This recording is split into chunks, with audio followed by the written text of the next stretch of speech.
আস্তাগফিরুল্লাহ, আর আমরা বলি আস্তাগফিরুল্লাহ আস্তাগফিরুল্লাহ। তিনটি বিষয় যদি একসাথে সংমিশ্রণ করতে পারেন, সমন্বয় করতে পারেন, দেন আপনি বুঝতে পারবেন যে আপনার দোয়া কবুল হবে ইনশাআল্লাহ। এবার আসুন, আস্তাগফিরুল্লাহর সময় আপনি কি পড়েন? খুব খুব মনোযোগ দিয়ে শুনবেন। আমরা কি বলি? আস্তাগফিরুল্লাহ বলি না? আস্তাগফিরুল্লাহ, অথচ শব্দটা হবে আস্তাগফিরুল্লাহ।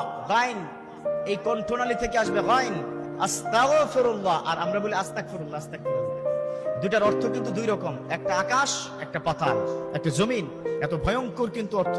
আস্তাগফিরুল্লাহ, ইয়া আল্লাহ, আমি আপনার কাছে কমিটমেন্ট করছি, ক্ষমা চাই, ইস্তেগফার করি, তওবা করছি, অনুশোচনা করছি, এটা হলো আস্তাগফিরুল্লাহ। আর আস্তাগফিরুল্লাহ, আল্লাহ আমি আপনাকে অস্বীকার করছি, নাউজুবিল্লাহ।